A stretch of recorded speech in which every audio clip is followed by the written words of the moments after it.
我叫林卫，是夏龙机械厂的工程师。1周前，我因为迟到2分钟，被扣了10万的年终奖。我知道，那是新来的厂长张涛在拿我立威，想要杀鸡儆猴。不过没关系，从那天起，我每天上班排在最后一排，下班铃一响，立刻关机走。我要让你们看我娱乐这工厂还能不能赚得起。我们的企业是什么？是夏龙集团的标杆呢。纪律是什么？纪律是企业的生命线呢。可是总有一些老鼠屎，无组织、无纪律、自以为是的，把我们厂规当成耳旁风。我既然受委派担任这个工厂的厂长，那我们就要从今天开始，严肃地整治这股不正之风。因为你作为我们厂的高级工程师，技术骨干，今天居然迟到了整整2分钟，2分钟！根据我们新颁布的劳动纪律规定，迟到1分钟罚款100，迟到2分钟，你的行止很恶劣。所以我决定扣除林卫本年度的全部年终奖，共计10万，已经享有。10万？我可听说林工昨晚加班到凌晨4点，所以这才迟到2分钟。厂长这个规定是不是有点小题大做了？你懂什么呀？他这是拿林工给大家立威呢。俗话说新官上任3把火，这第1把火呀就烧到林工身上了。林卫，你还有什么好解释的？我为什么要解释？对于一个想要拿我立威的刽子手而言，一切的解释都只是徒劳无功。喂，你快服个软，跟厂长认个错道个歉，这可是10万年终奖啊！如果你对你的处罚结果没有问题，那就上来把这个字签了吧。喂，那可是你1年的奖金呢，服个软这事就过去了。厂长，林卫昨天晚上为了调试新设备，一直加班到凌晨4点。你给我闭嘴！不管他加班到几点，都不是迟到的理由。厂规厂纪大于天，你懂吗？你再替他求情，我连你一起处罚。师兄，不用说了，我愿意接受处罚。我知道他想看我这个，想看我登高一，好让我这只猴被他杀得彻底。可我绝不会向他妥协。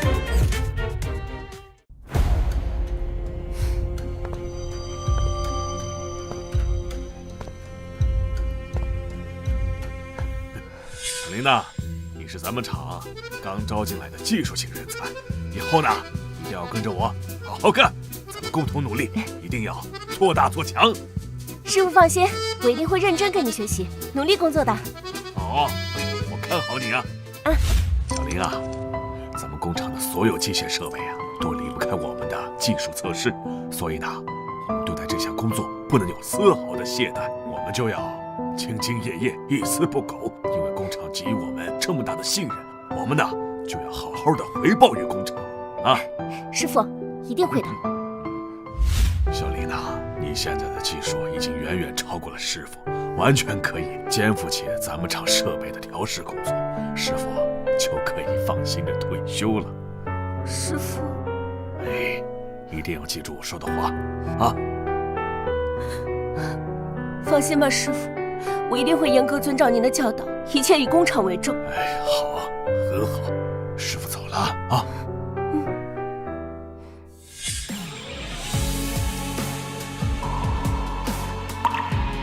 师傅，您放心，我会用我自己的方式完成您对我的嘱托，守护您的心绪。还等什么？还不快签！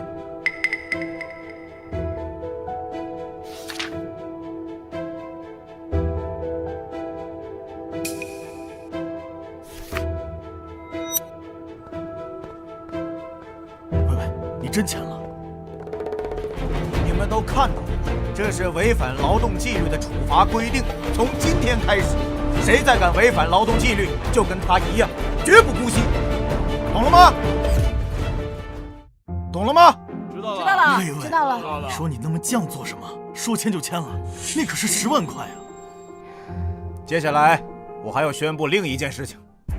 张浩，这位就是张浩，是今年刚毕业的大学生。从今天开始，他就正式加入我们工程技术，作为技术人员。来，大家欢迎啊！一个刚毕业的大学生，都懂什么呀？我听说是厂长的侄子。这个呢是我和我叔叔连夜制定的新厂规，从今天开始，每个车间都要张贴，每个人员啊都要牢记并且遵守，不要像某些人一样自视甚高，以为整个工厂啊都要围着他转。好了，今天到此为止，散会，大家都去干活吧。走吧。是。没了张屠夫就吃带毛猪啊！装什么气？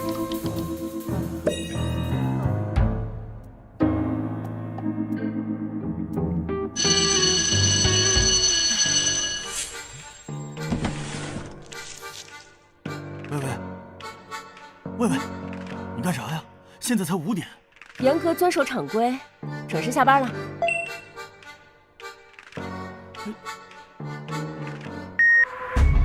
我的战争才刚刚开始。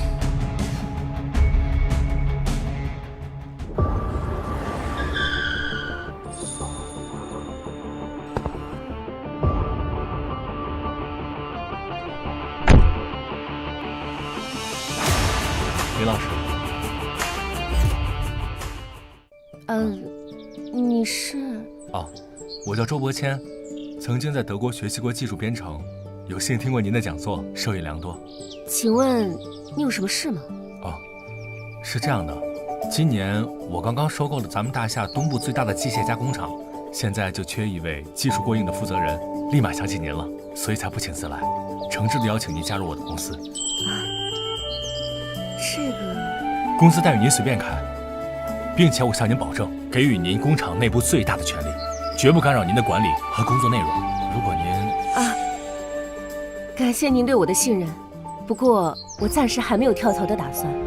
抱歉，战争刚刚开始，我怎么能当逃兵呢？况且这里是师傅守护了一辈子的地方，我得替师傅继续守下去。好吧，林老师，我尊重您的选择，但是有任何需求，您可以随时来找我。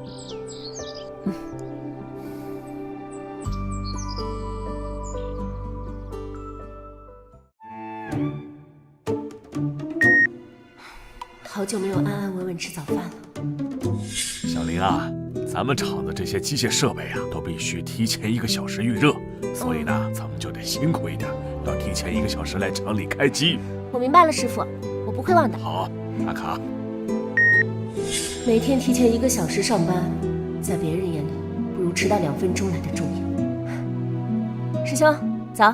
走。那个大家都小心点啊！这个是全厂最金贵的设备啊，德国进口的，专门生产光刻机核心的光学零部件，所以一定要切记要小心啊！哎，林哥，早啊！李主任早。好，差不多时间了，开机。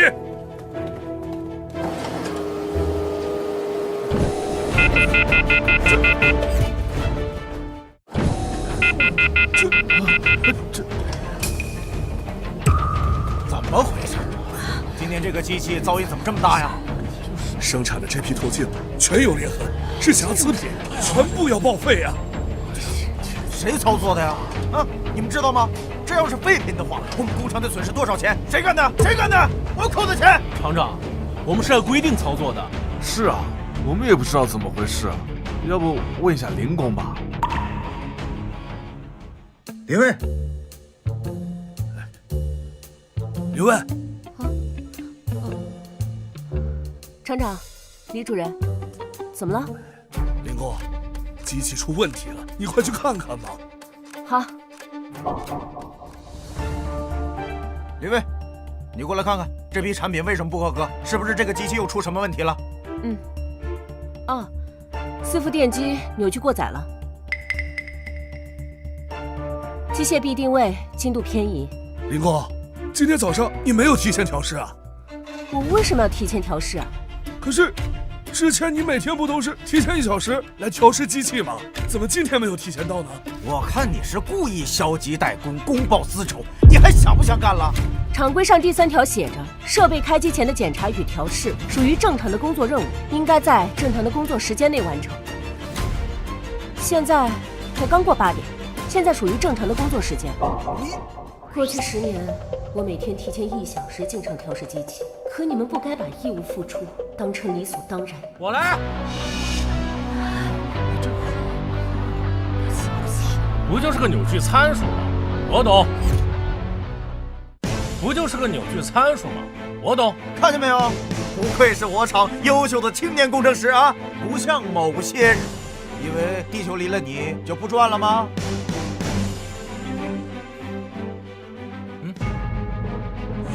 喂，你上一边去。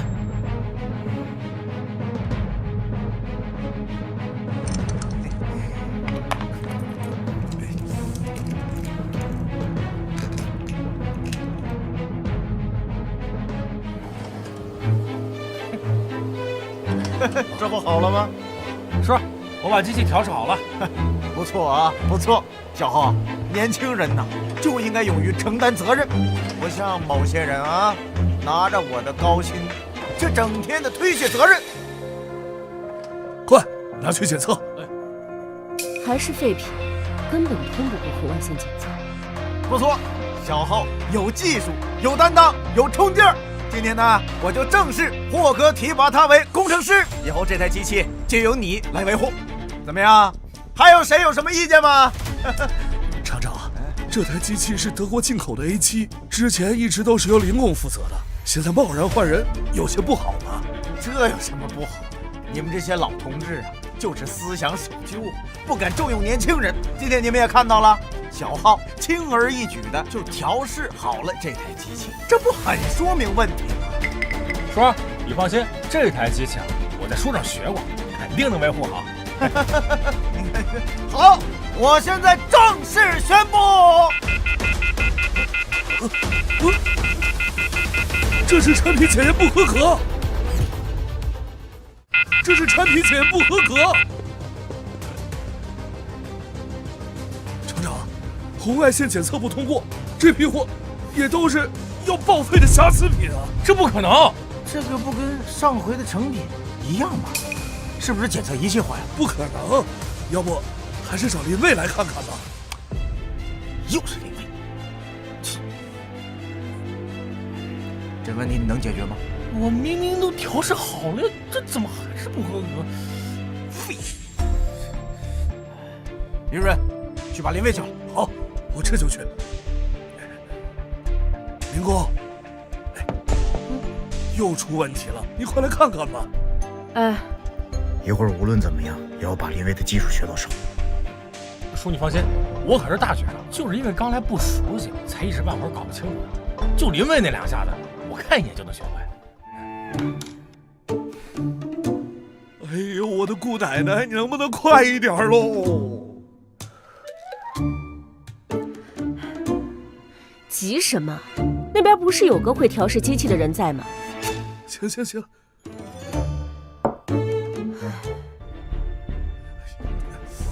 哎呀，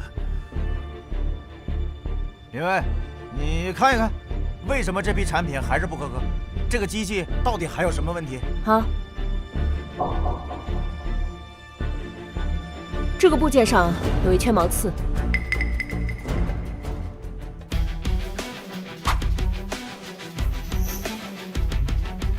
设备核心压力传感器没有完全校准。哎，机器没修好，你要去哪儿啊？你们只是让我发现问题，没有让我解决问题啊。这个问题你能解决吗？老师没教过，就这还大学生呢，还技术型人才。就是这个 A7啊，要让它检修，我看啊，整个生产线得直接完蛋了。可不是嘛。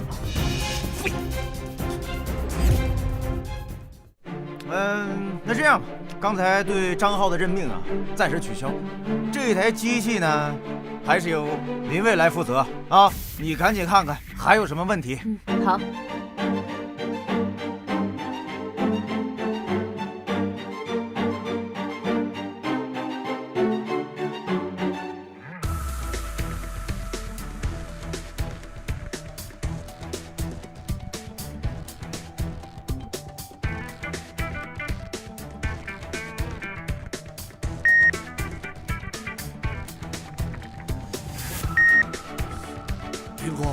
你今天怎么这么慢呀？李主任，手册上说了，必须要用红外测温仪记录3次读数，取平均值。哎呀，现在哪儿还来得及呀？你平时哪儿需要对着手册一步一步来的嘛？就这个0点漂移，你用手摸一下就能估个8、9不离10嘛。现在这么多工人都在等着，再弄不好我们的生产就完不成了呀！你是不是故意在消极怠工啊？我命令你加快速度，要是影响了生产，我拿你试问。刘伟，你干嘛？还不快点儿！厂长，厂规上第5条写着，必须严格按照操作流程来操作设备，禁止一切经验之谈。我也只是按照厂规办事而已。厂长，这可是您定的规矩，我可不敢违背。要是你再扣我个10万块，我可就要喝西北风了。你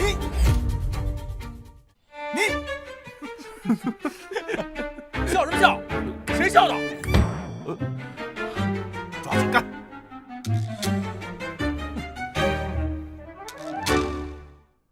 哎，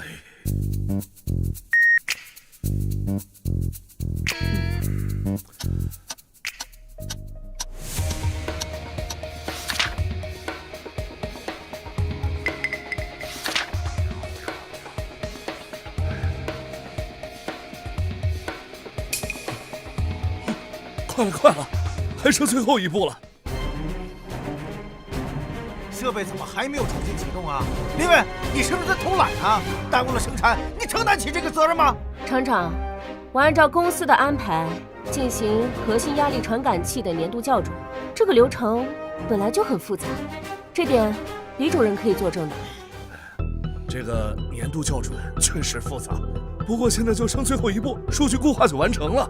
那你就再快一点啊！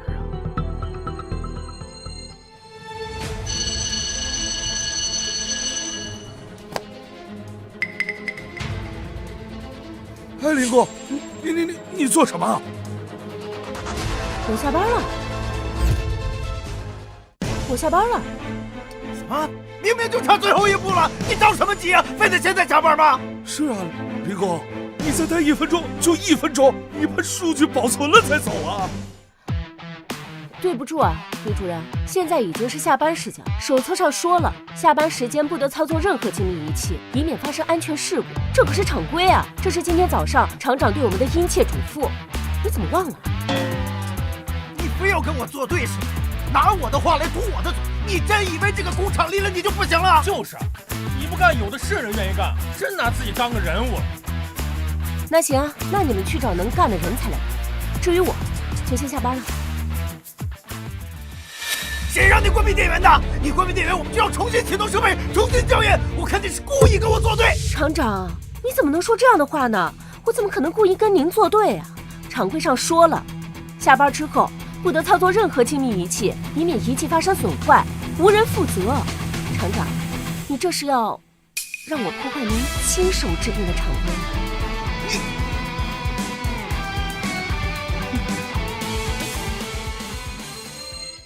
说，消息不是，你给我滚一边去！林伟，你给我等着！魏魏，你这样下去，厂长肯定会给你穿小鞋的。听说他侄子是集团 CEO 的亲戚，你斗不过他。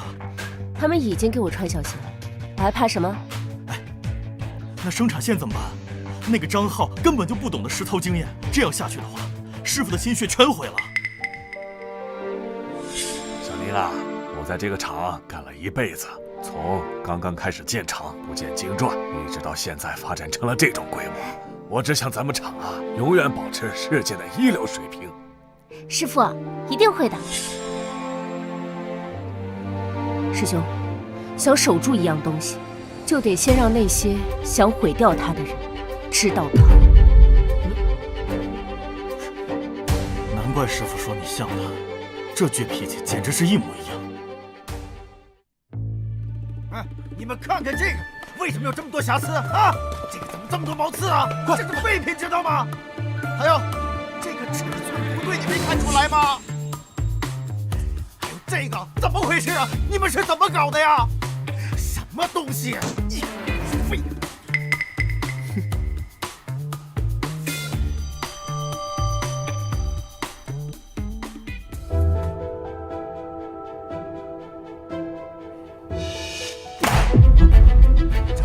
个礼拜，我们的废品生产率提升了30%啊！这是我们夏隆集团生产工厂应该有的生产水准吗？我们的合作伙伴德国的博士集团已经发现了这个问题，他们要是退单，我们全体工厂都要跟着赔葬。是吧？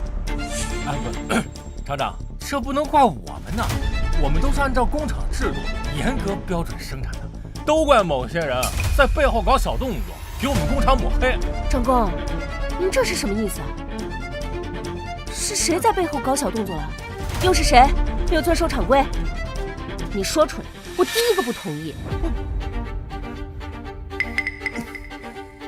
我知道，有些人对我刚颁布的厂规有意见，不过我告诉你们，企业要想发展，必须要有铁的纪律。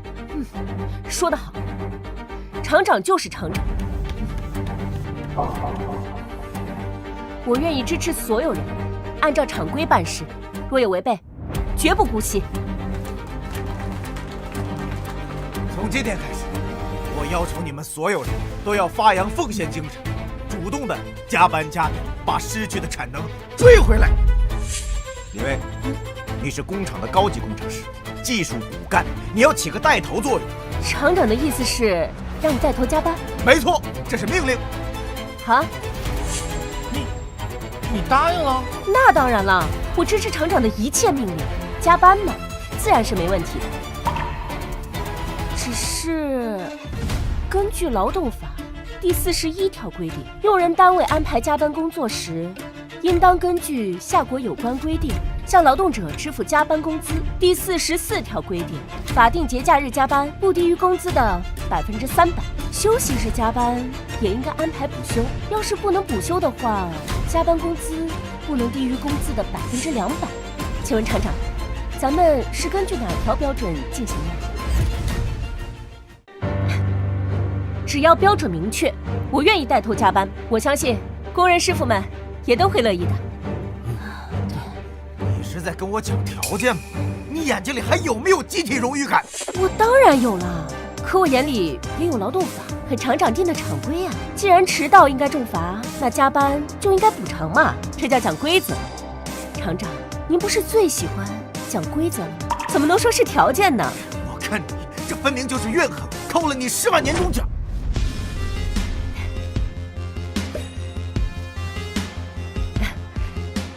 这样，我说两句啊。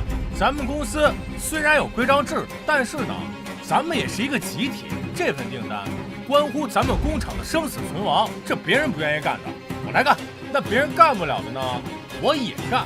为了工厂啊，我率先做个表态，为工厂加班啊！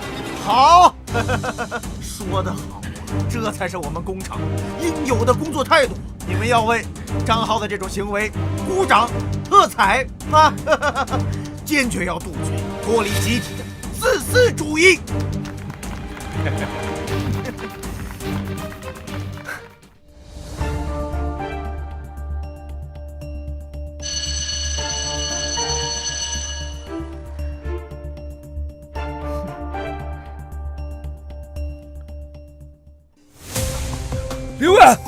林伟，先等一下，现在生产线的核心转动轴出现了周期性抖动，要不你留下来先修一下，这要断裂，整条生产线就都废了呀！工厂可是你师傅守护一辈子的地方，你总不能看着不管吧？那确实。那么请问李主任，我有加班费吗？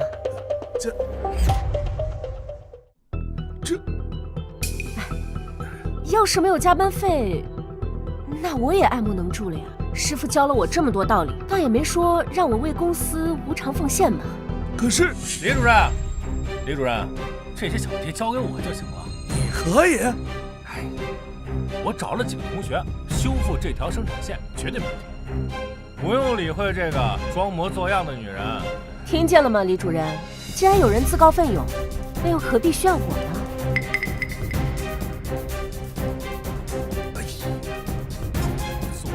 等我掌握整条生产线，第一个让你。呸！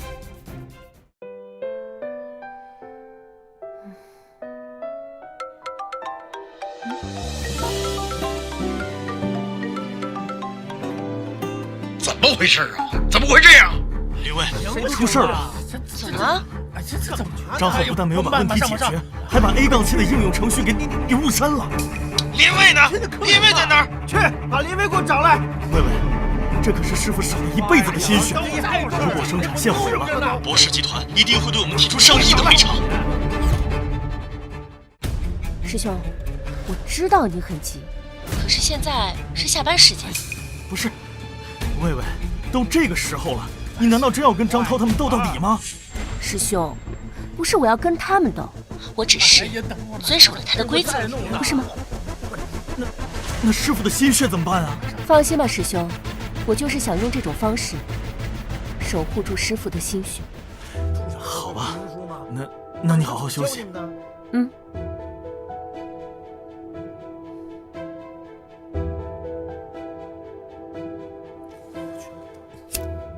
你快告诉我，这机器修了1法时有没有结果呀？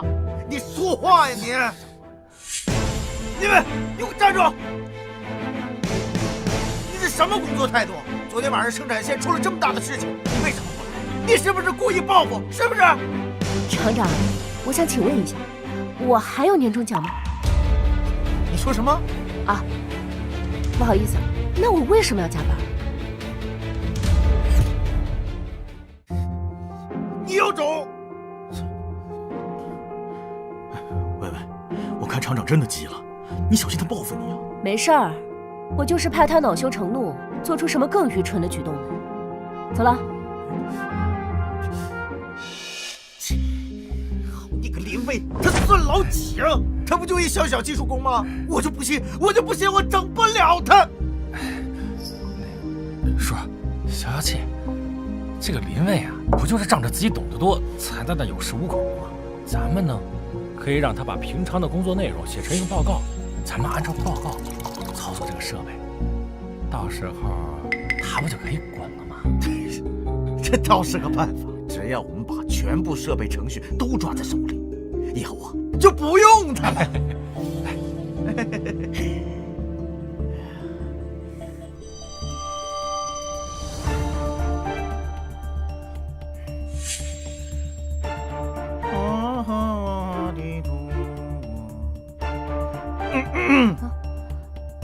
林卫啊，鉴于最近我厂设备发生全方面的问题，你呢，作为我厂的技术骨干，应该发挥核心表率作用。你马上写一份涵盖全部设备工序的生产线全面优化的报告给我。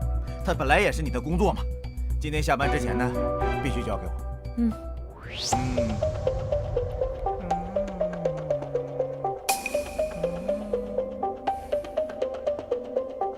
魏魏，我看他就是故意刁难你，就是想让你加班，不然就给你安个代工的罪名。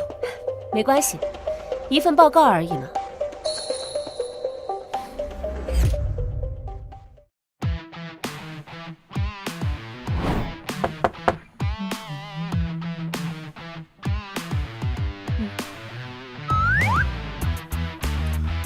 这什么？这不是厂长要我写的生产线全面优化的报告吗？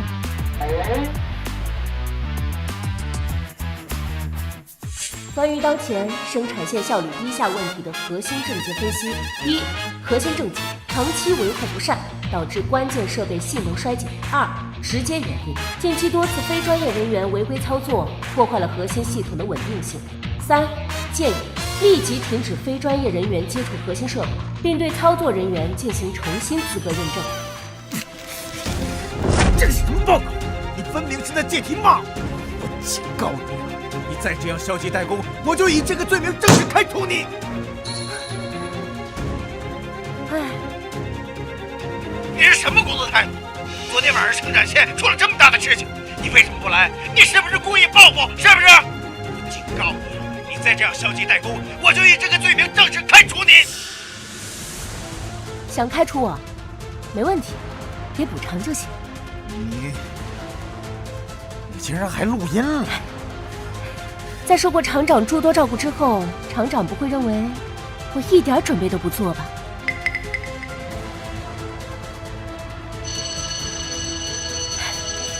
厂长，我报告已经完成了，那就先下班了。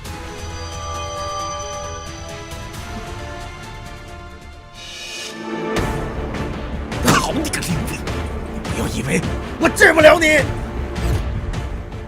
现在机械坐标应该是有问题的。哎呀，各位都停一下，我讲2句啊。鉴于最近我厂生产效率缓慢，残次品增加，我想是因为我们厂的技术骨干能力不足，没有做好自己的本职工作，所以我不得不采取补救措施。这位呢，就是从我们的对家昊天集团高薪挖过来的工程师钱专家，鼓掌欢迎！欢迎。以后我们厂的技术问题就由他来全权负责。大家有什么问题可以尽管过来请教。又是大学生张浩，又是技术型工程师钱专家，看来张厂长是铁了心的找人取代你。没关系，工厂里面人才聚集是好事，就是不知道这个钱专家到底有几分真本事。因为以后他就取代你的位置成为我们厂的技术工程师。张厂长客气了，我既然加入工厂，也就希望早点投入工作呀，为了咱们厂的发展做出贡献。说得好不愧是专家呀，一到工厂就心系工作。应该的，你们以后都要向他学习这才是我们工厂优秀员工的表率嘛。专家，好。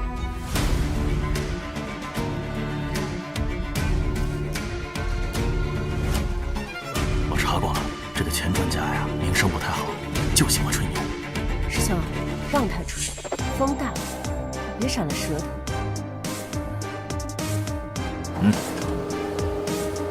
成了，好，成了，好，这机器开始正常运作了，好厉害不愧是钱专家，一出手就解决了机器问题。设备这种东西都是大同小异，而且德产设备控制逻辑僵化，根本不符合夏国的操作习惯。像这种设备我熟悉一遍就可以了。以后还要多麻烦钱专家了。说，林伟我以后这个车间的机器就不用你操作了你上一边去吧你。哎呀，这有些人认为自己是独一无二的，别人拿他没办法。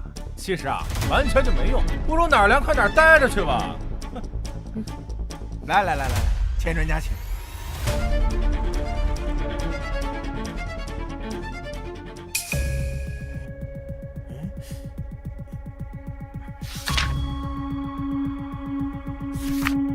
这些代码注释用的是一种只有我和师傅才能看懂的习惯写法，想随随便便破解，也得看有几分本事。钱专家，赶紧的吧，大伙还等着你修好机器开工呢。以后你就是我们车间的技术骨干了，你说什么，我们一定照做。用你说，人钱专家有自己的节奏，是吧，钱专家？我看看。哎，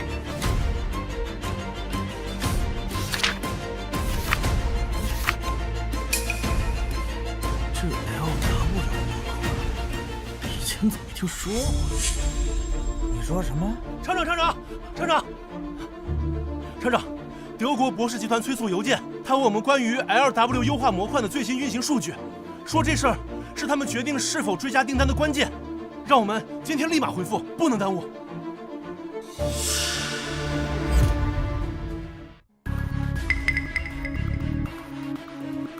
还有 W 模块，那就是这台机器的模块。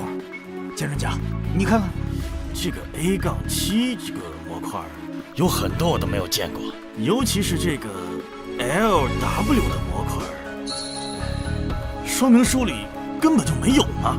你开什么玩笑？我们工厂80%的订单都是博士集团的呀！如果今天不回复，那我们可就有麻烦了。哎，厂长，你说这个麻烦难道是我造成的吗？这个模块它的设计者是谁？让他出来搞就可以了嘛。这个模块只有设计者和操作者最清楚嘛。妈的，又是林伟，真是气死我了！林伟，这是不是你搞的鬼？赶紧把那个什么模块说清楚，耽误了博士集团的订单，你负责得起吗你？LW 模块是一套功耗优化和精度补偿系统，是专门用来匹配博士集团那批特殊定制产品的。我记得这组模块的运算数据模型已经在工程师的圈子里面公开了呀。怎么，钱专家，你这样的圈内大拿都没有听说过吗？我当然听说过，只不过是一时间没有想起来罢了。既然数据模型都已经公开了，晚上回去查查资料，一定能找到解决办法。我就说嘛，像林卫这种三脚猫的工程师啊，都能解决的问题，在我们钱专家面前，那就是小菜一碟，对吧？对，没错，多亏了有钱专家，要是靠某些人呢，咱们厂都要喝西北风了。那既然如此，我们就拭目以待了，钱专家。什么？你说那个被我开除的姓钱的那个狗屁专家去了夏隆机械厂？是的，今天刚刚报道。他不过是一个徒有其表的假把式，而夏隆机械厂拥有像林卫这样的最顶尖的专家，怎么还会花重金去聘请我开除的一个徒有其表的废物呢？你马上去查一下，绝对不能让林卫这样大厦最优秀的工程师受到不公。是。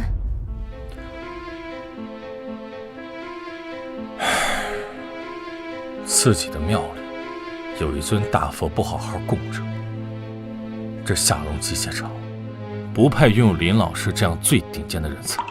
讲，给我解释清楚！说，别生气，相信我。为什么我全厂的设备突然间都瘫痪了？我告诉你们，博士集团已经发现这个问题了，明天他们就会派代表过来看。等那时，如果我们的生产线不能恢复，我就要赔他们上千万。我本来想着绕过那个什么 LW 模块，强行修改系统核心代码，可是没想到整个流水线的系统居然全被锁定了。你不是说你是个这方面的专家吗？我高薪把你请来，你就跟我说这些吗？是林卫，肯定是他故意在系统代码上设置了防护系统，才导致咱们系统全部都瘫痪的。三个不能放过他。不放过？怎么不放过？现在对我们最重要的是博士集团的订单，这个问题只有林卫能解决，其他人都是废物。不放过，不放过，怎么不放过？说！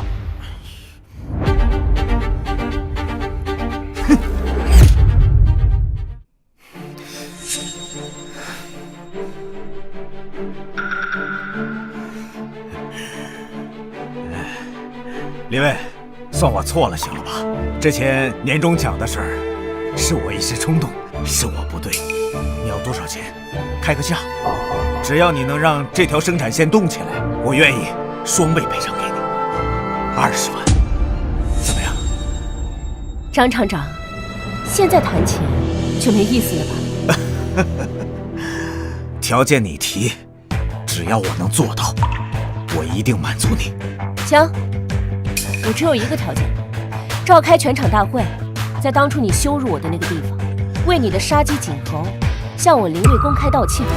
哦，还要把10万块钱的年终奖补发给我，1分都不能少。林卫，你不要欺人太甚。当初你在那个地方当着那么多人的面用老鼠屎来形容我的时候，怎么不说欺人太甚？你，我只有这一个要求，愿不愿意悉听尊便？不可能！林卫，你等着！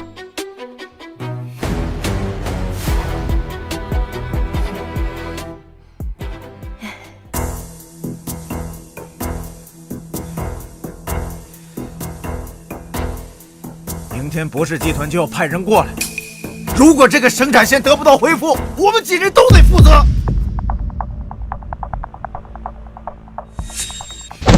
如果你还想在这个行业好好混下去，就给我想办法。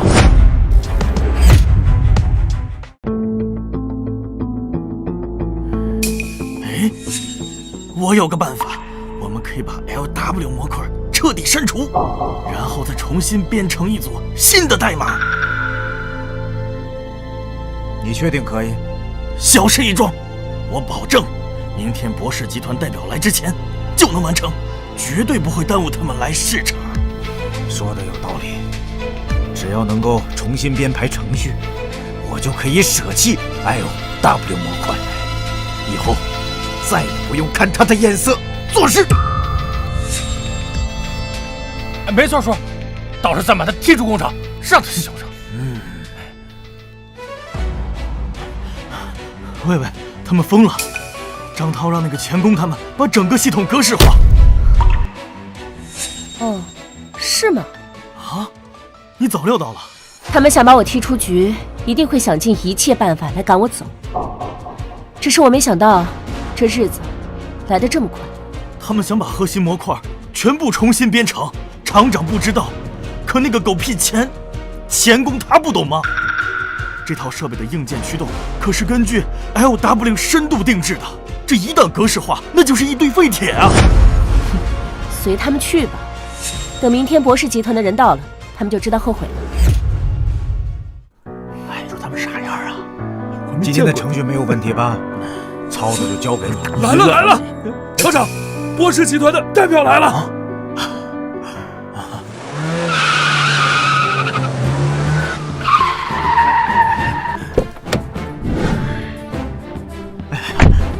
欢迎施耐德先生。张厂长，我这次前来是代表博士集团向你们夏龙集团下最后通牒的。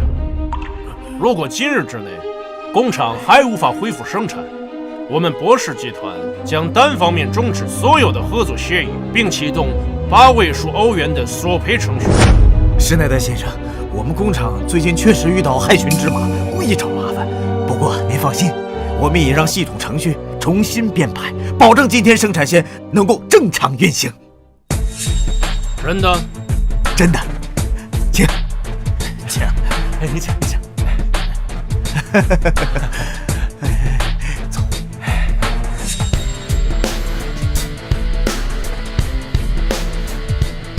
施耐德先生，您看，这就是我们的生产线。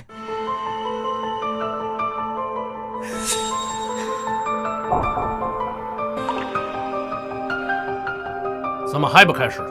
开工！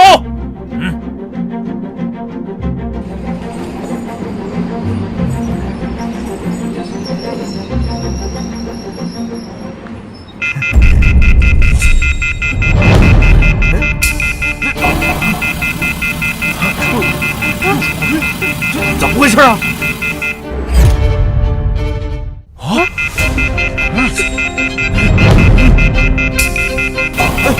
怎么回事？你还不过去看一看？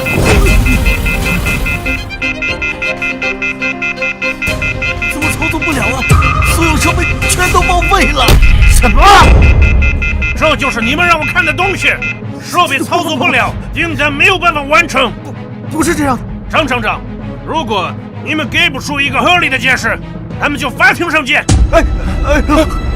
叔，你没事吧？完了！这要是让公司知道我抗议上任，就失去了博士集团这么大一客户，那我该怎么办呢？那我的前途不都毁了吗？叔，别着急，咱们再好好跟这德国佬说说。就是他，都是他害的。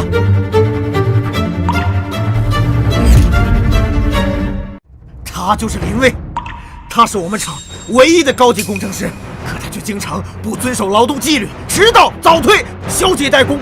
今天这一切全都是他一手造成的。没错，就是这个消极怠工的女人，是生产线设备损坏而不顾，才导致设备损坏的，她应该负全责。张浩，说话要有依据。一直以来，魏魏都是按时上下班，是你不懂装懂，才导致这样的后果的。谁叫他从来不教我设备怎么使用的？我作为厂里的技术人员被招进厂，他从不教我设备的使用方式，也从不指导我工作，这难免导致我工作上有所疏忽。就算这个林卫看到张浩有时候操作有些小小的失误，他却视而不见，这分明是故意损害工厂的利益。而我作为一厂之长，肯定不会助长这种歪风邪气，所以他才丧心病狂的报复，破坏生产线，导致这条生产线作废。施耐德先生，今天这条生产线崩溃，他才是真凶。请问您是林卫老师？请问您是林蔚老师吗？没错，就是他。他是我们工厂的员工啊，却从来不遵守工厂的劳动纪律，丧心病狂地破坏这条生产线，才导致我们的工期延误。不过，施耐德先生，您放心，我经理一定会代表工厂铲除这根毒瘤，保证我们后面的合作能够稳步进行下去。张厂长，我看你就是推卸责任，想把锅甩给魏魏。魏魏，你解释几句。是他们企图绕过 LW 模块暴力操作，才导致这样的后果，这跟你没有任何关系啊！还不是林蔚仗着自己懂一点 LW 模块，以此为要挟，坐地起价威胁工厂。我们不得已才将模块格式化的，造成这样的后果，全怪他。没错，要不是这个模块被恶意修改了程序，我怎么会操作失败，导致现在这样的后果，跟我可没关系啊！林蔚，因为你的消极怠工，给我们工厂造成了无法挽回的损失。今天我代表工厂正式开除你，你马上、现在、立刻给我滚出这个工厂！保安，保安，把他给我轰出去！不劳你们动手了，我自己走。等等！好，施耐德先生，您放心，我们公司一定会全权代表贵公司起诉这个林蔚，而且还保证我们今后的合作不会受影响。还愣着干什么？我让等等，你们没听到吗？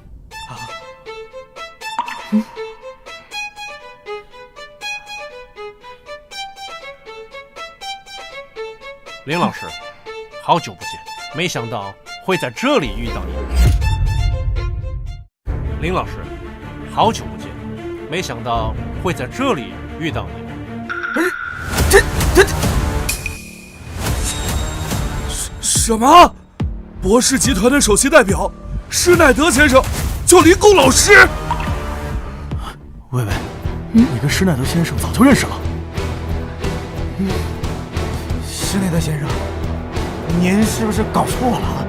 他就是我们厂的一个小小的工程师啊，他怎么配成为您的？你觉得我连自己的老师都会认错吗？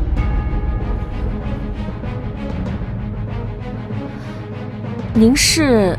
林老师，您可能不认识我，但3年前您在慕尼黑工业大学上的线上技术讲座，刚好我也在现场旁听，您的讲解让我受益匪浅。林工这么厉害呢，还给慕尼黑工业大学开过技术讲座啊？厉害啊！张厂长，刚才您说要开除林老师啊？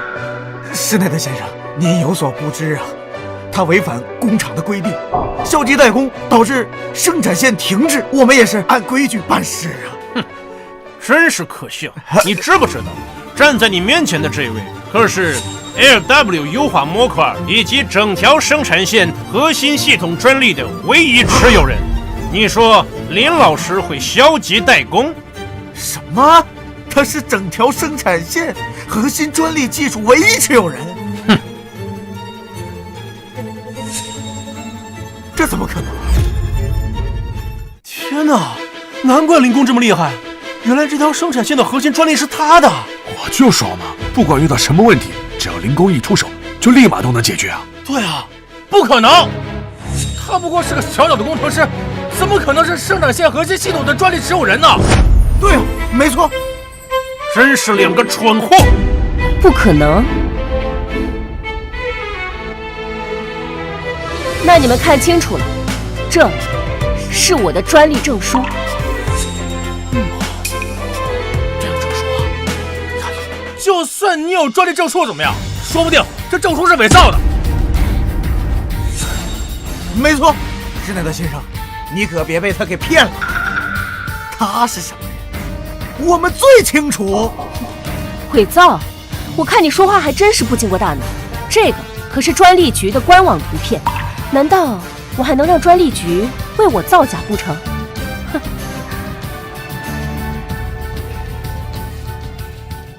一群蠢货！如果你们仔细点，应该可以发现 ，LW 模块的字母就是林师傅名字首尾字母的缩写。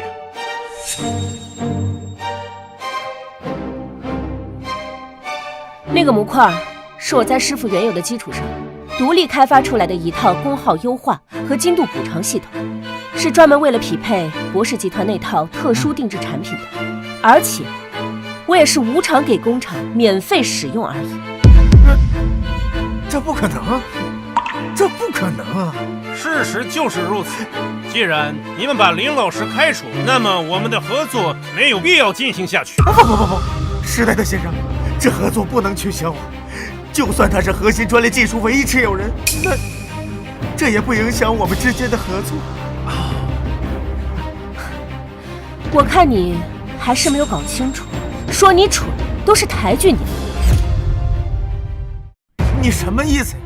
你怕是不知道，我们博士集团之所以选择你们夏龙机械厂，就是因为我们技术团队发现你们的生产线用了林老师的 LW 模块，只有林老师的技术才是我们选择你们夏龙机械厂的唯一意义。我们相信，只有林老师才能完美实现我们对产品精度的苛刻要求。而如今你们开除了林老师，我们的合作还有什么必要？听明白了吗？你一直以来引以为傲的订单和向上爬的资本，都是因为我，根本不是你所谓的关系和背景，也不是这工厂里的硬件。张涛，是时候该清算了。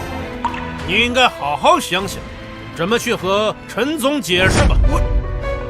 生产线停摆，对我们博士集团造成了非常大的损失，你们就等着赔偿巨额的违约金吧。不，林工，不，林工程师，是我们错了，是我们错了，您大人有大量，别跟我们一般见识，原谅我们吧。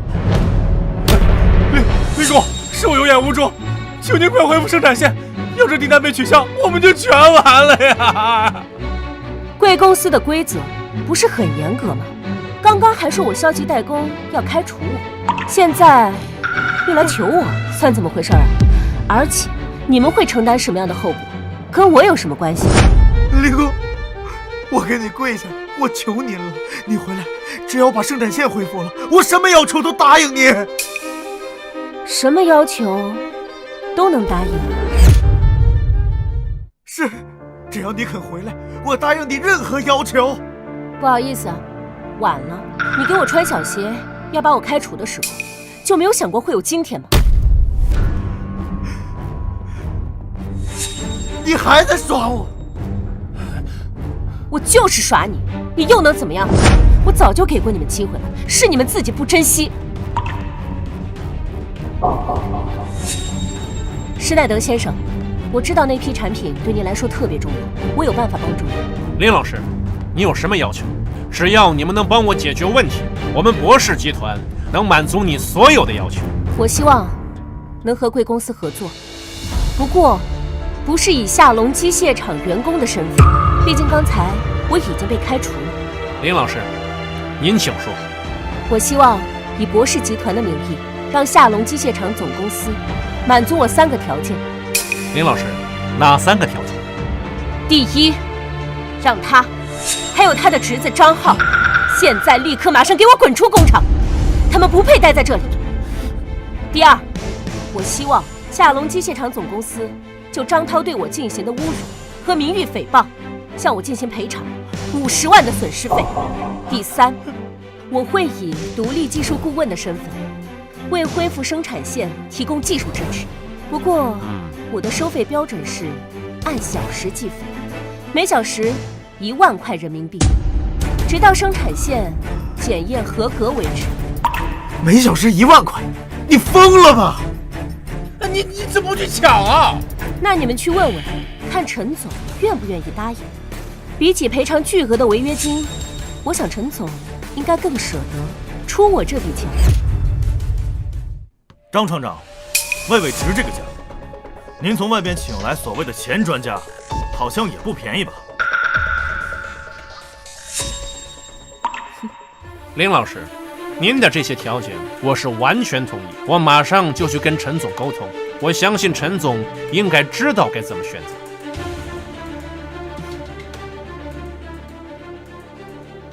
是啊。陈总，情况我已经说明了，现在要么满足林老师的所有条件，要么我们的合作终止，咱们法庭上见。陈总，怎么选择应该不用我多说了吧？我们也不想做得太难看，毕竟我们更希望产品能正常生产。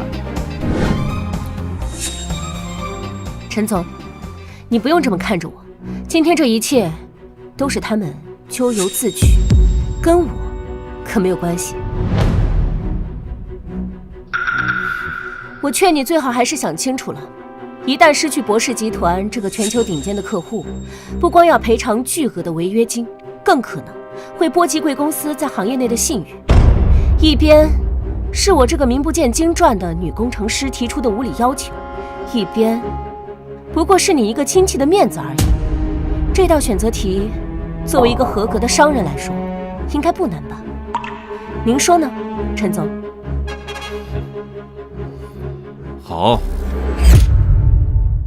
好，我代表集团答应你们的3个条件。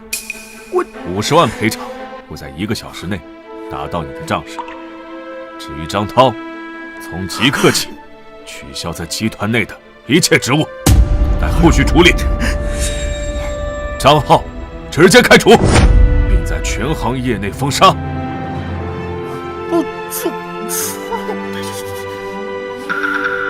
陈总，你做了一个正确的选择，还愣着干什么？他们已经被开除了，赶紧扔出去。表哥，表哥，我错了。陈总，这种蛀虫，我希望贵公司以后得好好管管，别以后又整出什么事端，影响咱们2家的合作。施耐德先生，这就不麻烦您提醒了，我会管好我自己的员工的。林工啊，我代表集团为张涛在工作中出现重大的失误，向你表示深深的歉意，也希望你能够大局为重，尽快的恢复生产线。陈总，你给钱，我办事，我会尽心尽力的。这是我师父的心血，我是绝对不会让这种小人给毁的。好，后续我会亲自来厂里和你详谈。可以。好！哎，魏魏，当年师傅带咱们在实验室搞通宵、搞计算的时候，就说了你早晚出人头地，没想到你藏得这么深。林哥，之前总觉得你低调过了头，现在才明白，你这是真人不露相啊！我自己会走，我会走。好，出去，不轻点。叔，现在怎么办？别急，我会想办法的。林卫，你给我等着，你别得意，我会回来的，会弄死你！呸！走。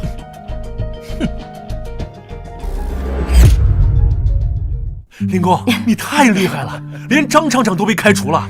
是啊，我们啊早就受过他们，自从他们来了之后，不懂装懂，胡乱指挥，搞得我们呀都快累死了。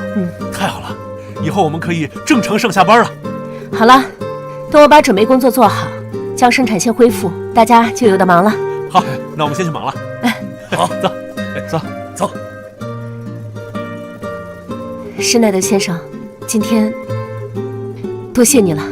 不用谢，我们呢是合作双赢，毕竟我们也不想失去和林老师的合作机会。只有您才能做出我们满意的产品。希望林老师尽快恢复生产线，我等着你的好消息。好。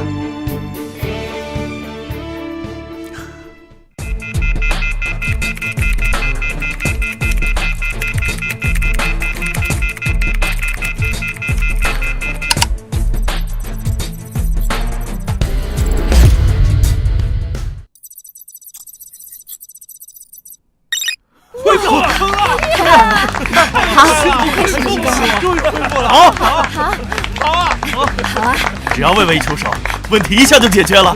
系统虽然恢复了，但是我们还是要重新检测一遍。刚才前专家动过，所以我担心程序会有乱码。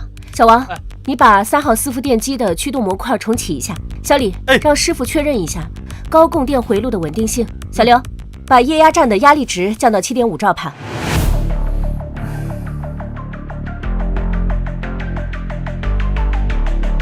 这就是林老师，做事一丝不苟，有条不紊，简直就是一门艺术。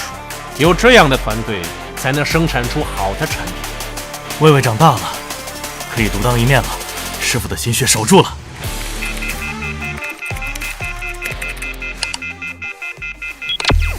生产线恢复了！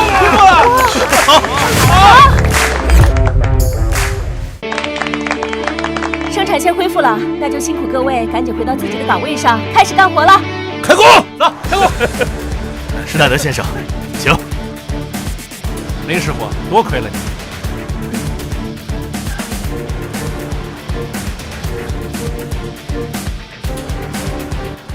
施耐德先生，这是生产线刚刚新产出的产品，您要不要亲自测试一下？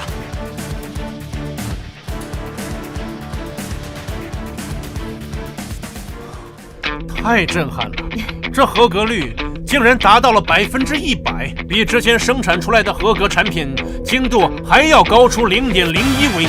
林老师，你真是太厉害了！我就说嘛，只要出自林老师的产品，绝对没有质量问题。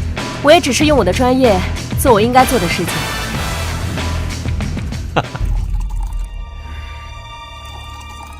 你说你是不是个废物？我告诉你，不要给我惹事，不要给我惹事！你看他弄的。表哥，这也不能都怪我呀，我也没想到这臭丫头，她一个小小的工程师，竟然有这么多手段。我告诉你啊，最近这段时间，你最好给我老实点。这事儿咱就这么算了吗？这臭丫头可是整条生产线核心专利技术的唯一持有者呀！行了，我自有安排。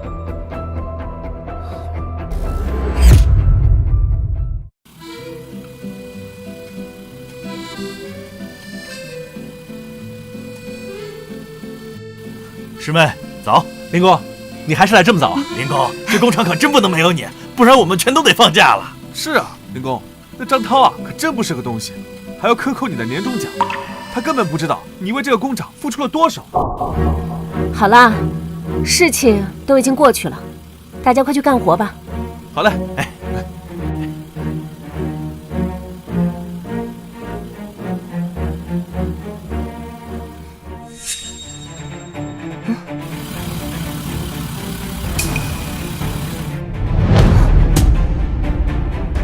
不对啊，这个磨损日志怎么不正常？师兄，赶紧让所有人停止工作，停下机器！魏魏，怎么了？来不及解释了，快！所有人停止工作，关闭机器！关闭！快关闭！魏魏，到底怎么回事？不好，怎么回事啊？出事了，快！看看，怎么回事？这可怎么办才好呀？怎么了？快看怎么了？受伤没有？没有。林工，这到底怎么回事？机器有问题，拆开检查。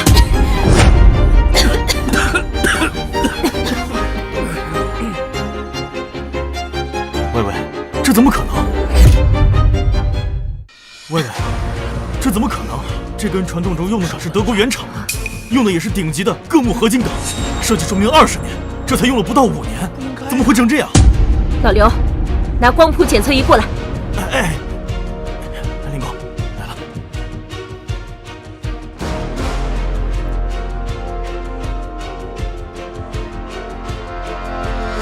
不对，这不是铬钼合金钢，这是最普通的45号碳钢，它的强度和耐磨性，连原厂正品的1/10都不到。偷梁换柱，这如果要出了事，全厂人的性命都得搭进去啊！这种劣质的传动轴在高速运转中一旦断裂，飞出的碎片威力不亚于炮弹，足以将半个车间夷为平地呀！这能解决吗？这个张涛真不是个东西，这是想害我们全工厂的命啊！这狗日的张涛，平时就在那偷偷摸摸的换零件，没想到敢拿人命换钱，难怪上个月机器总异响，那混蛋要是在，老子非把他脑袋塞进齿轮里！看着张老板，我本来就打算放过你，没想到你做出这种事情，我会让你付出代价的。师兄，立马封锁现场，把检测报告和工厂的采购记录全部调出来，我要发给集团陈总和施耐德先生。好，我现在就去办。大家放心，这件事情我一定会给大家一个交代的，我会让他为自己做过的事情付出代价。施耐德先生，这件事情非常严重，他们为了吃回扣，用国产的廉价零件替换了德国原装进口的核心部件，更是把工人们的生命当作儿戏，我要让他们付出代价。林老师，我会紧急处理这件事情，我绝对不允许我的供应商出现这种问题。那就辛苦施耐德先生了。彪哥，你找我呀？你还敢来？彪哥，你看看你干的好事！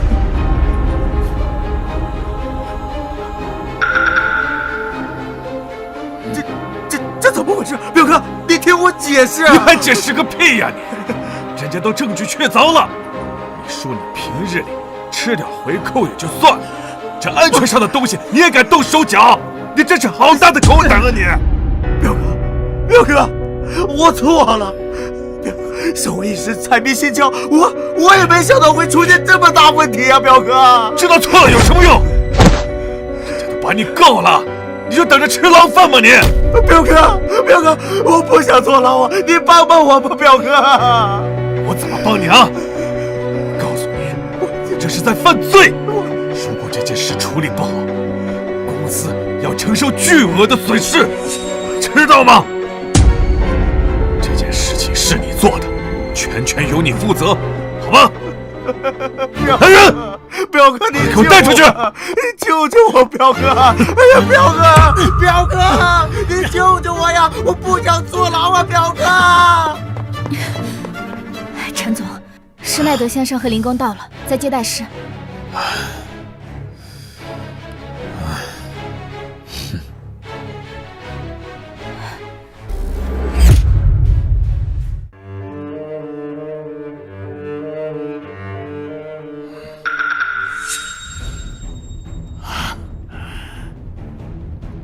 施耐德先生、林工，让你们久等了。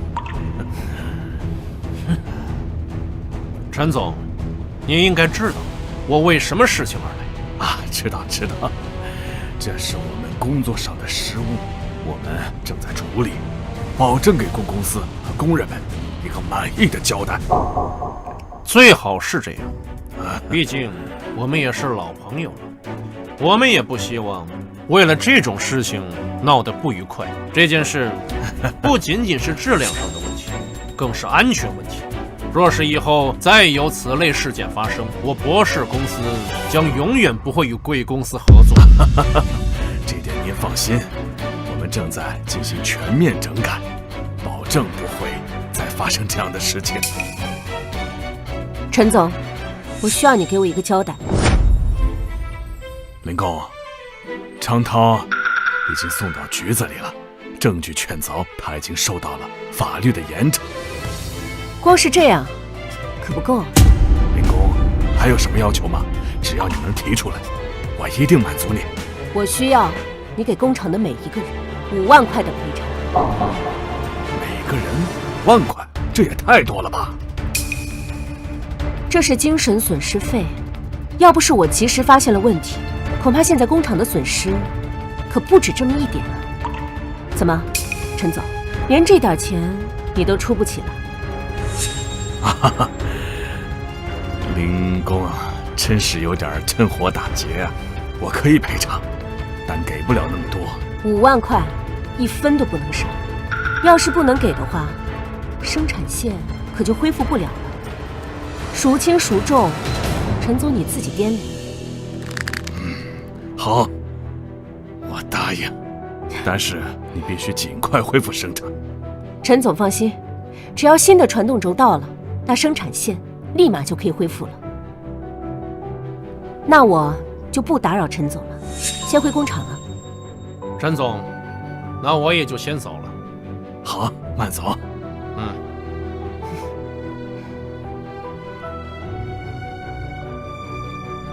灵位，好你个灵位！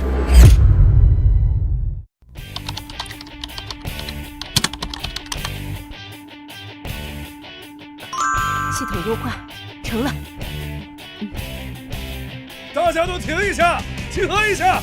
哎，大家钱都收到了吧？收到了。林工真是太厉害了，竟然为我们争取到这么多赔偿款呢。对呀，我姑娘的学费也有着落了。谢谢林工，谢谢林工。这些年大家为工厂付出，辛苦了，这些都是你们应得的。以后大家就可以好好工作了。好。系统优化我已经完成了，今天就辛苦大家加个班，尽快恢复生产线，不要让施耐德先生的订单受到影响。毕竟施耐德先生也为我们出过很多力。好，没问题的，林工，交给我们。好。走。这段时间辛苦大家了，大家加油干啊！去吧。好。林师傅，你真是太了不起了！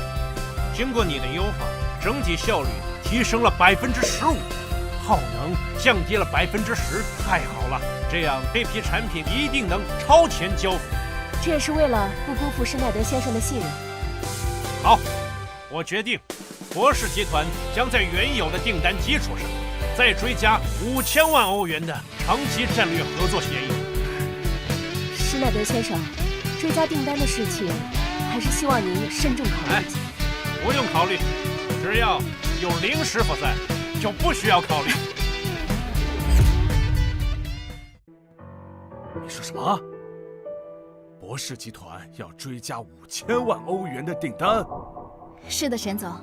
不过施耐德先生那边的要求是，必须由林工担任这个项目的终身技术总监，需要写在协议里面。林卫，备车，我要马上去厂里。好的，陈总。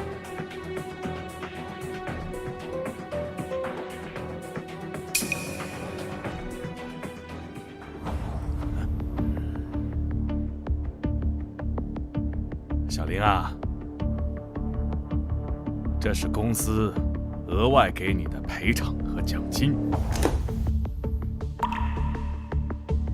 这是张涛事件的处理结果通报。额外的赔偿和奖金就不必了，我只拿自己该拿的一部分。不过陈总，今天您亲自过来，应该不是为了这件事吧？小林就是聪明，的确有别的事情。这是集团对你新的任命。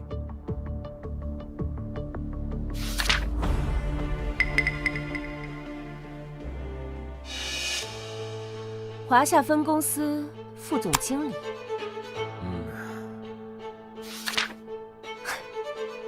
技术生产总监。也就是说，一旦我签了这份合同，我就会从一名普通的工程师一跃成为集团高管，拥有这家工厂3%的干股。没错，小林啊，你的确是个技术天才，但是光有技术是不够的，你需要更大的平台来展示你自己的才华。而我夏龙集团偏偏愿意做你这个平台。当然了，张涛这个蠢货不配管理我这个工厂，我这么大的工厂应该由你这样的人才来管理才对嘛。一旦我签了，金钱、地位、权利就都拥有了，但这个我不能接受。但这个合同我不能接受。为什么？你是有什么顾虑吗？金钱、股份都可以谈，跟这些无关。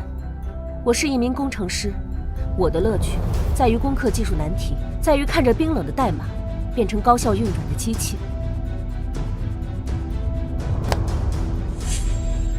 事。这个我也不接受。那张涛、张浩这些害群之马，我都已经赶出去了，你为什么还不愿意呢？他们虽然已经走了，但是有陈总您这个总经理，那这些皇亲国戚永远都不会断绝。喂，我是不是好脸给你给的太多了？好脸？你不就是想通过这些股份来盗取我的核心技术，然后再想办法把我踢出局吗？这样我就什么都没有，不是吗？你怎么知道的？我只是不喜欢搞办公室政治，但不代表我蠢。哼！给我站住！林卫，可以走，但是在职期间，公司的平台和资源开发出的那些核心技术专利必须留下。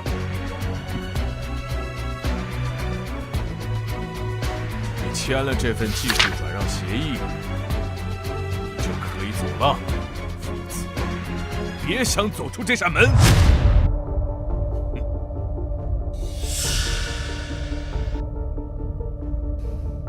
陈总，你这是打算明抢啊？我抢你，你不也得受着吗？快签！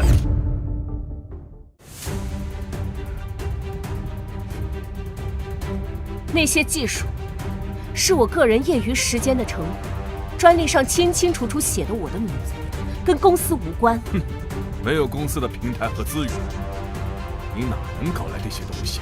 识相点，赶紧签了，我们好聚好散。否则，我有的是办法，让你在大夏的机械行业无法立足。再说了，我夏龙集团是大夏排名第1的企业，你走出我这里，还有什么地方可以收留你呢？来，抓住他的手，帮他签。来，放开！你们放开我！快点！哎呀，好热闹！是谁？谁放你进来的？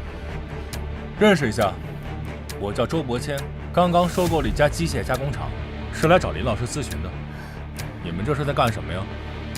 哦，我想起来了，你就是那个收购了大夏东部最大的机械加工厂的周总，对吧？没错，就是我。我刚刚进来的时候啊，听到了陈总说的一些话，我不认可。第一，夏龙机械厂已经不再是我们大夏最大的机械厂。第二，林老师离开了你们，我会给他提供更大的舞台。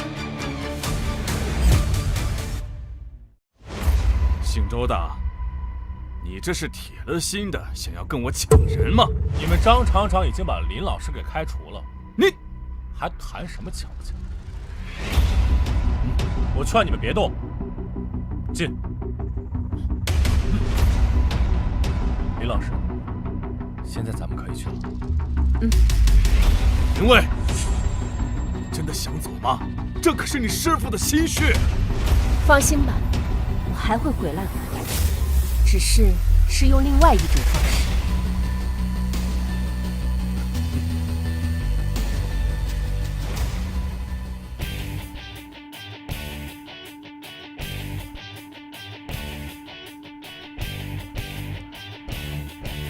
周总，刚才真的非常感谢你，要不是你及时出现，我恐怕……太客气了，林老师，这都是举手之劳。更何况我由心的欣赏您的才华和风骨，这夏龙机械厂留不住你是他们的损失。林老师，我们国家很难，国外在高端精密制造，尤其是光刻机技术，长期对我们进行了封锁。我正是看到了您的技术，才看到了希望，所以我想邀请您一起打拼，让我们国家的制造重回世界之巅。周总，感谢你的信任和赏识。你刚才说的这一切，正是我作为一个工程师的梦想。这个挑战，我接受了，我愿意加入。太好了，林老师，欢迎您加入重工机械，让我们一起携手，共创未来。大国重工。这以后就是咱们的战场。很不错。周总这是带着谁过来的？听说周总最近挖了一个技术专家，应该就是他了吧？工友们，我们暂时把手里的活放一下，我向大家隆重地介绍一位新同事，林卫，林工。林工呢是咱们业界顶尖的技术专家。从今天起，林工将担任咱们公司的技术总监兼副总经理，全面负责咱们厂里的生产工艺和技术研发。大家热烈欢迎！大家好，我叫林卫，以后请多关照，一起努力。对了，我们厂在不久的将来将会和一个国际龙头企业进行合作洽谈，届时呢，他们会派出专家组来我们厂进行全面的考察生产流程和产品的合格率。只要我们通过了这次考察，我们就会拿下这笔意义重大的订单。这段时间大家可能要辛苦一点，严格的把控每一道工序的产品质量关。我向大家保证，只要拿下了这笔订单，在座的每一位奖金都不会少。好，好了，大家去自己的岗位上拿出最饱满的状态。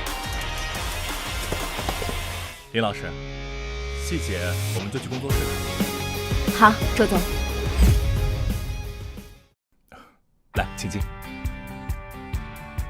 林老师，你看看还缺什么，直接告诉行政部，让他们给配齐。已经很好了，谢谢周总。这比起我在下龙的时候好太多了。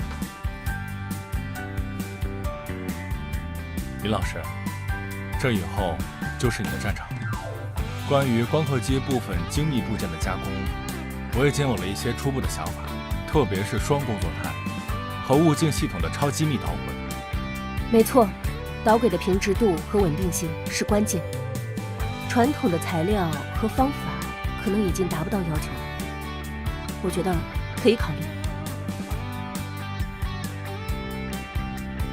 你看，这个产品的厚度大概是0.5微米，然后这个的话是在0.8微米左右。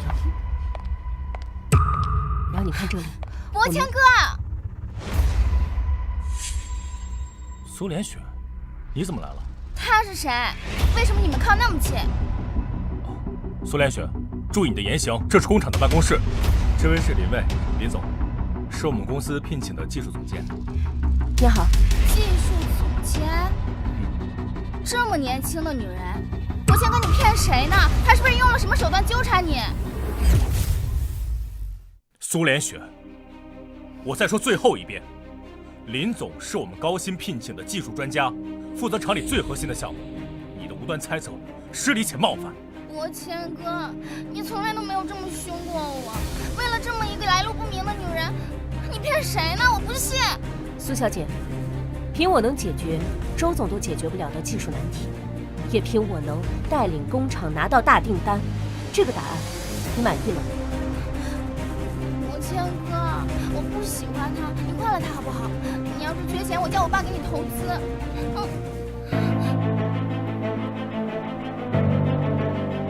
喂，保安，来我办公室一趟，把苏小姐给我请出去。另外，没有预约不允许进入生产区核心办公室。周国谦，你等着！林老师，实在是不好意思，她是苏氏集团的千金。周总，您的私事不必向我解释，我们还是讨论工作问题吧。刚才说到的导轨问题，我觉得可以采用一种新型的复合材料。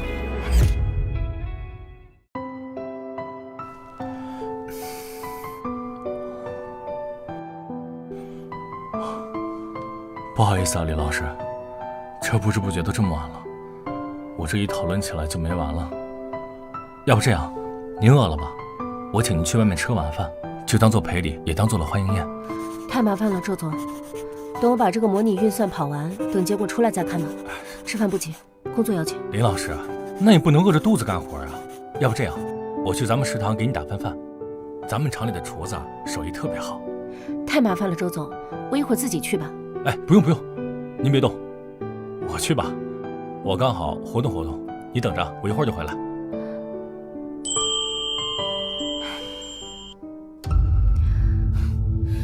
谦哥一定是在气我打扰他工作才会那样对我的。他怎么可能喜欢那种女人？一点女人味都没有。对，肯定是这样的。哎，你看见没？刚才周总亲自去食堂打饭呢。周总平时不都是应酬或者回家吃吗？怎么今天吃食堂了？还能为谁？给新来的林总监打的呗。我看周总端这2个饭盒就到办公楼去了，别提多体贴了。啊？周总这是，哎呀，还叫什么林总监？我看以后咱们得改口叫老板娘了。今天周总看林总监的眼神，哎，老板娘，他也配？林卫是吧？技术专家是吧？想当老板娘，让你待不下去，让你身败名裂。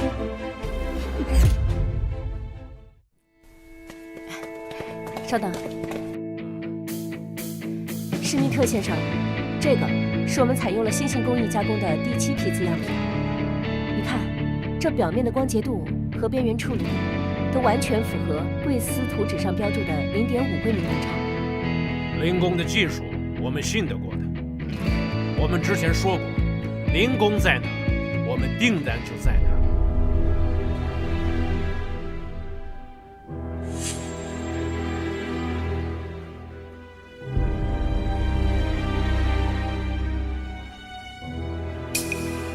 林工，请你解释一下，这个镜像跳动误差为什么超过了1.2微米？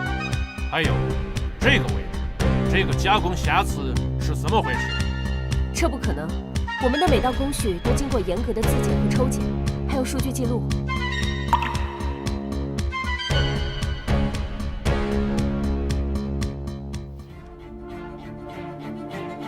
这不可能啊！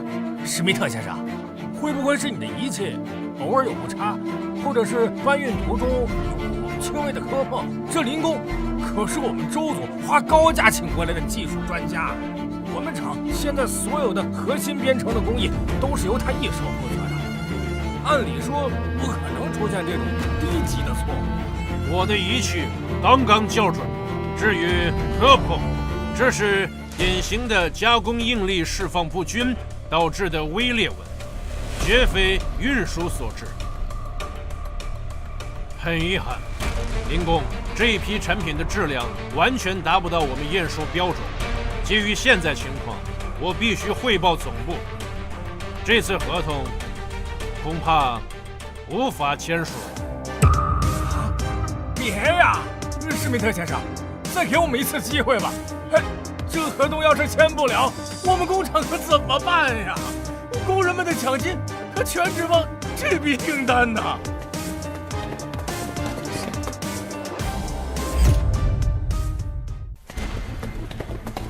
都围过来干什么？还不工作？哟，我刚刚怎么听到因为某些人技术不行滥竽充数，害得我们工厂丢了重要的订单啊？真的吗，林总监？这真的是你的问题吗？就是他，这个新来的林总监，他技术根本就不行，做出来的东西全部都是次品，现在害得专家不满意，合同都签不了，你们所有人的奖金都泡汤了。苏小姐说的是啊，专家就是这么说的呀，真是没有想到，周总这么信任他，把全场最重要的技术工作交给他了，结果就弄成这个样子。这让我们怎么向周总交代？怎么向全场指望着这笔奖金养家糊口的工友们交代呀？白加班了这么多天，说没就没了。没有技术就不要站在这个位置，害人害己，我还得给孩子交学费呢。像他这种人怎么能留在我们的厂呢？难道要让他继续祸害下去，害得大家没饭吃吗？我们应该一起向周总请愿，请他离开。石大总，离开！对，不能让他害了工厂。离开！赶快离开！走！离开工厂！大家安静，大家安静啊！林总监，事情闹这么大，你是主动辞职道歉，还是乖乖的承担责任，面临几百万甚至上千万的罚款呢？要我看，几千万都不够他赔的，这么多工人的奖金，他赔得起吗？就是，赶紧陪老子讲劲！都怪你，要是你不来这个工厂，怎么会发生这种事情？真是个扫把星！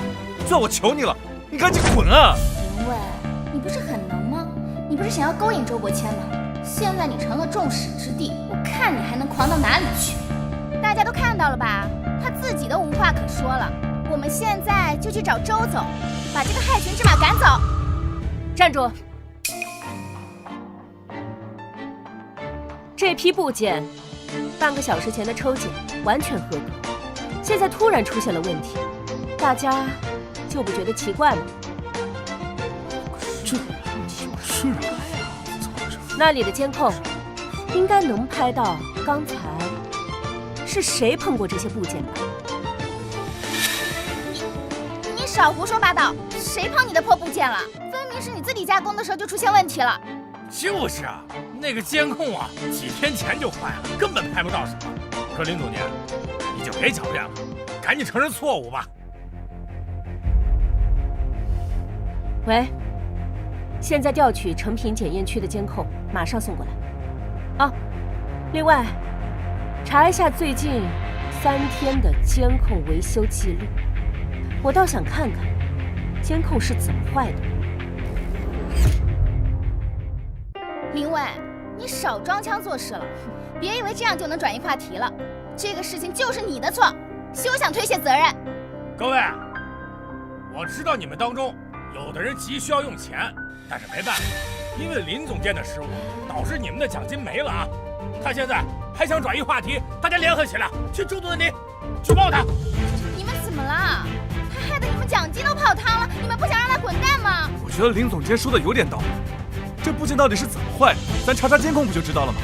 万一不是林总监的错呢？对，我们当然痛恨让我们失去奖金的肇事者，但是也不能冤枉一个好人啊！我就说嘛，让安保部查查监控嘛。我看你们是被他给洗脑了啊！林总监损坏部件，这已经是板上钉钉的事儿，你们没有眼力见儿吗？我不管这事你们到底是谁的错，你们必须要给我一个结果。就是他，疏忽大意才会导致错误的发生。总之，要怪就怪他。你们还愣着干什么？赶紧把他带走啊！你们的奖金还要不要了？都给我住手！都给我住手！伯谦哥，你怎么现在才来啊？你不知道这一次德国项目全被这个林伟搞砸了。是啊，周总，咱们所有的工序都准备好了。结果就坏在林总监这最后一步上，哎呀，他惹得施密特先生大怒。不过没关系，幸好我们发现及时，没有酿成大祸。施耐德先生，您怎么来了？林老师 ，Oh my God， 我终于找到你了。听说你从夏龙辞职后，我就一直在找你，就是为了和你谈光刻机精密仪器的长期合作。各位，这位就是我们工厂要合作的德国工厂总裁施耐德先生。啊，施耐德竟然亲自来了，而且施耐德还叫林总监老师，这还真是让人大跌眼镜啊！不可能，施耐德竟然叫林伟为老师，这什么情况？林总监居然是施耐德的老师？这……施耐德先生，没想到您会亲自过来。不过现在好像不是谈合作的好时候了。您的专家说我们生产的部件是次品，工厂里的某些人还想煽动工友们把我赶走。施密特，怎么回事？施耐德先生，这批部件的镜像跳动误差超标，还有加工瑕疵，确实不符合标准。施耐德先生，您看一看这个瑕疵。这处痕迹边缘锋利，没有金属疲劳，应该是外力导致的，而非加工时的失误。还有这个测量仪，刚刚施密特先生没有完全校准仪器，所以这台仪器的误差至少是0.8微米。施密特，你就是这么做检测的吗？我这是一时疏忽。林总，监控调来。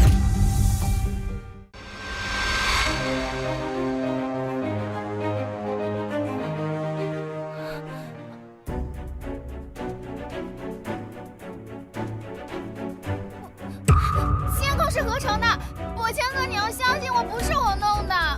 来人，把苏连雪带走。从今往后，不允许他踏入公司一步。周总，我错了，是苏连雪逼我的，我再也不敢了，求您饶了我吧。你收了苏连雪多少的好处？明天你就自己去人事部辞职。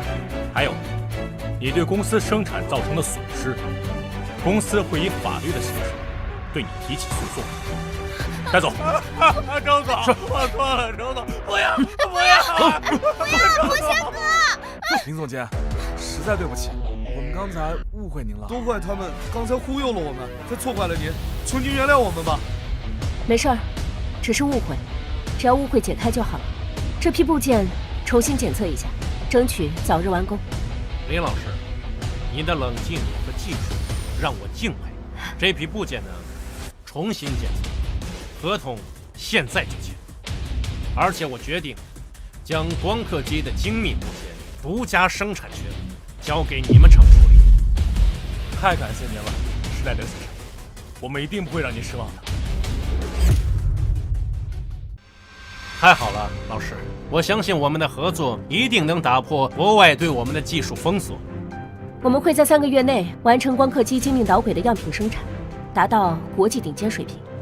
后续生产线的扩建，我们也准备启动。好，太好了，总部一定会全力支持你们。我已经安排特维斯留下来了，让他们协助你们对接技术问题。师傅，那我就先走了。好，慢走。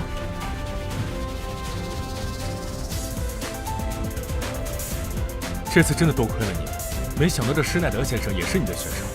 我也没有想到他会亲自追过来。不过，工友们的奖金总算是可以落实了。工友们，把你们手里的活儿都放一放。施耐德先生同意跟我们合作了，而且订单量翻倍。所有参与的工友们奖金也翻倍。是呀，哇！好，这是林总监厉害，是啊，一下子就给我们签了个大单。我决定了，我要一直追随林总监。我也是，追随林总监，林总监，林总监。样品测试通过了，生产进度也加快了不少。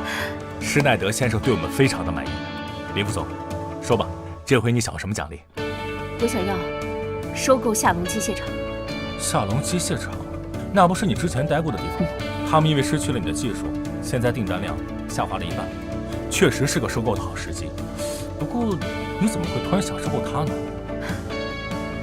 我毕竟是夏龙出来的，最终还是要回去。这一次，我想靠自己夺回夏龙。你告诉我，这个月的订单为什么又少了？陈总，听说重工机械厂签了施耐德的大订单，很多客户都转移到他们那边了，而且林卫好像要和周伯谦一起收购我们厂。什么？林卫？他还敢回来？是，据说已经在准备资料了。敢动老子的厂，赶紧给我备车，我要去趟重工。好的，陈总。周总，财务和法务那边已经确定好了，我们公司给出的资金完全可以负担夏龙的债务，并且可以买下所有的设备和仓库。现在就等夏龙的陈总签字，我们就可以完成过户。收购可以，但夏龙的老员工不能开除，一定要留下。他们都是老骨干，对光刻机技术了如指掌，再加上忠心耿耿，留着也是一大帮助。是，林总。周总，夏龙的陈总已经到工厂门口了，他说要见你。没想到他们来得这么快。行，我们走。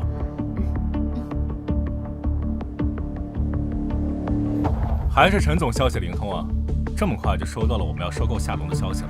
姓周的，你什么意思啊？你要和林卫收购我夏龙？既然你知道了，我们也不瞒着了。没错，我们就是要收购夏龙。你这公司已经处在亏损状态了，何不直接卖给我？放屁！就算我倒闭了，我也不会卖给你们。林卫，你可以啊，我邀请你来我夏龙集团做管理层，你不愿意，没想到你还留了这么一手。陈总，夏龙破产是早晚的事情，你又何必拖到现在呢？你要是早点把夏龙放了，工人们也不至于没有工资发。不用再说了，不管怎么样，夏龙我是不会放手的。陈总，我们现在收购夏龙，是在给你机会。你要是不珍惜，倒霉的是你自己。你少在这危言耸听，别以为跟施耐德谈好了合作，就可以在这耀武扬威。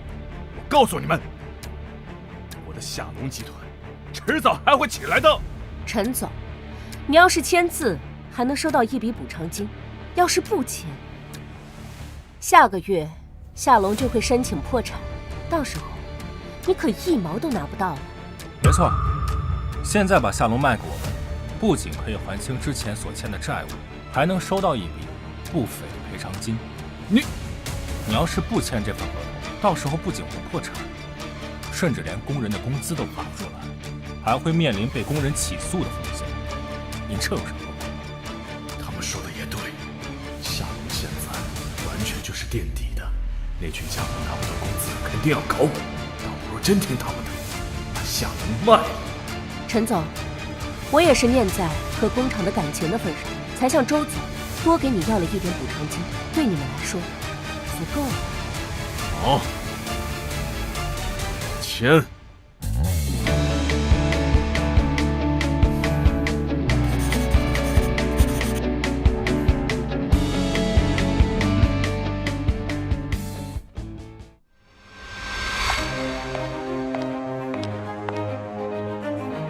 各位好，我叫林卫，从今天开始，我就是这家工厂的技术总监了。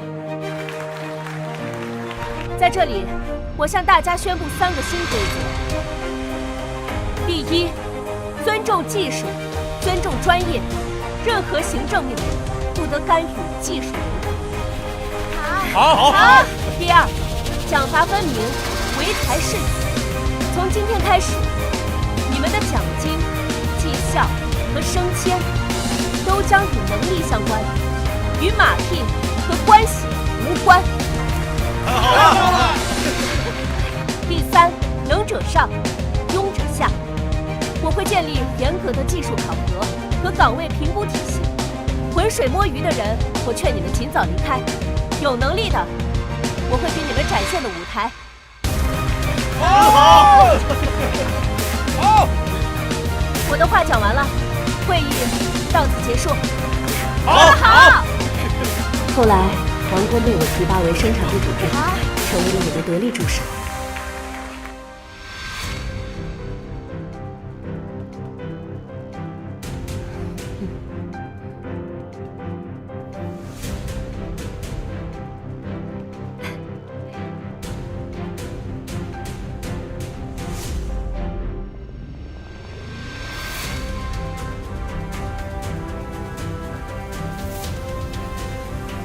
属于技术和实力的时代才刚刚开始，这不仅是师傅的荣耀，也是我林卫的时代。